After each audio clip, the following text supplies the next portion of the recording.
நான் ரம்யா ரோஸ்லினோட அம்மா பேசுகிறேங்க.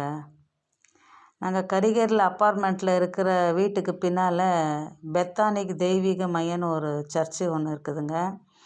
அதுக்கு ரம்யாவை கூட்டிகிட்டு போயிட்டு இருக்கும்போது ஒரு 13 வயசு பாப்பா ஒன்று நம்ம அப்பார்ட்மெண்ட்டுக்கு பக்கத்துலேயே அவள் நடக்க முடியல. அவளுக்கு கையாலேயே தேக்கிட்டு நடக்க முடியாமல் சர்ச்சுக்கு வந்துட்டு அங்கேருந்து ரிட்டனும் அதே மாதிரி கையாலேயே தேக்கிட்டு வரச்ச 2 கையுமே தேஞ்சிட்டு இருக்குது. அந்த பாப்பாவுக்கு ரோட்டில் இருக்கிறது கல் மணலெல்லாம் உராசி 2மே செவந்து போச்சு. காலமும் அதே மாதிரி ஆகிட்டு இருந்துச்சு. எனக்கு ரொம்ப மனசு கஷ்டமாயிடுச்சு. நான் என்ன பண்ணேன், அந்த பாப்பாவை அந்த சர்ச்சுக்கிட்டேருந்து அவங்க வீட்டு வரைக்கும் அந்த பாப்பாவை தூக்கிட்டே வந்து வீட்டுக்கிட்ட விட்டுட்டு வந்தேன். அதை அவங்க வீட்டில் இருக்கிற பேரண்ட்ஸுக்கிட்ட கேட்டேன், ஏன் அந்த பாப்பாவை இதே மாதிரி தூக்கிட்டு அனுப்புகிறீங்க? கையெல்லாம் ரொம்ப செவந்துட்டு கை எல்லாம் தேஞ்சிட்டு இருக்குது அப்படின்னு சொன்னால், அந்த பாப்பாவுக்கு சர்ச்சுக்கு போகணுன்னு ஆசைம்மா, அதனால் அதுவே ஓடி வந்துடுது அந்த மாதிரி அப்படின்னு சொன்னாங்க. சரி அப்படின்னு சொல்லிட்டு நான் ரம்யா கிட்ட சொன்னேன், ரம்யா அந்த பாப்பா அந்த மாதிரி போகிறது எனக்கு ரொம்ப மனசு கஷ்டமாக இருக்குது அப்படின்னு சொன்னேன். பாப்பாவுக்கு இந்த வீல் சேரு இப்போ பார்க்குறீங்க, அந்த வீல் சேர் இன்னொருத்தர் நம்ம ரம்யாவுக்கு ஸ்பான்சர் பண்ணாங்க. ரம்யா ரொம்ப நாளாக இந்த வீல் சேரை பத்திரமா வச்சுட்டு அவள் யூஸ் பண்ணிட்டு தான் இருந்தாள்.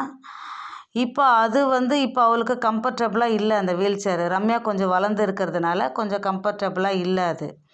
அதனால் ரம்யா என்ன சொல்லிட்டாங்க, இந்த வீல் சேரை அந்த பாப்பாவுக்கு கொடுத்து விட்ருமா, அந்த பாப்பா அந்த வீல் சேரில் அந்த சர்ச்சுக்கு போக இருக்கும், யாருனா கூட தள்ளின்னு வந்து விட்டுடுவாங்க அப்படின்னாங்க.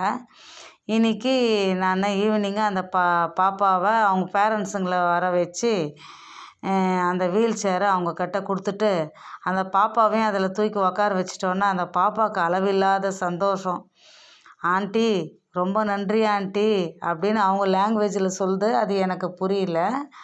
ஆனாலும் அந்த பாப்பாவுக்கு நாங்கள் அந்த வீல் சேரை கொடுத்துட்டு அதில் உட்கார வச்சுட்டு அவங்க சொந்தக்காரங்கிட்டே சொல்லிட்டேன், இதுக்கு மேலே அந்த பாப்பாவை சர்ச்சுக்கு போகிறதா இருந்தால் இந்த வீல் சேர்லேயே கொண்டு வந்தாங்க விட்டுட்டு, வீல் சேர்லேருந்தே கொண்டு வந்து இங்கே விட்டுடுங்க அப்படின்னு சொல்லிவிட்டு நான் வந்துட்டேங்க.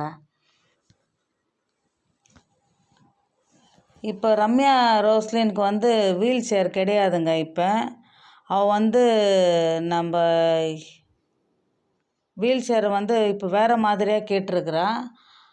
அது இப்போது கவர்மெண்ட்டில் முகாம் ஒன்று வச்சுருந்தாங்க, கலைஞர்து.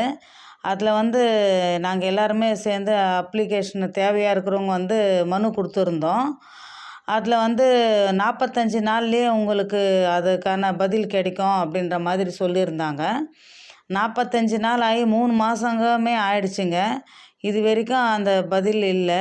இப்போ ரம்யா ரோஸ்லினுக்கு அந்த வீல் சேர் கண்டிப்பாக வேணுமா இருக்குது. அது இப்போது வேறு மாதிரி மாடலில் இருக்கிறதுனால அது அவளுக்கு கம்ஃபர்டபுளாக இருக்கும். இப்போ அது அவளுக்கு தேவைப்படுது. ஆனால் அவளுக்கு அது வாங்கி நான் கொடுக்கணும்.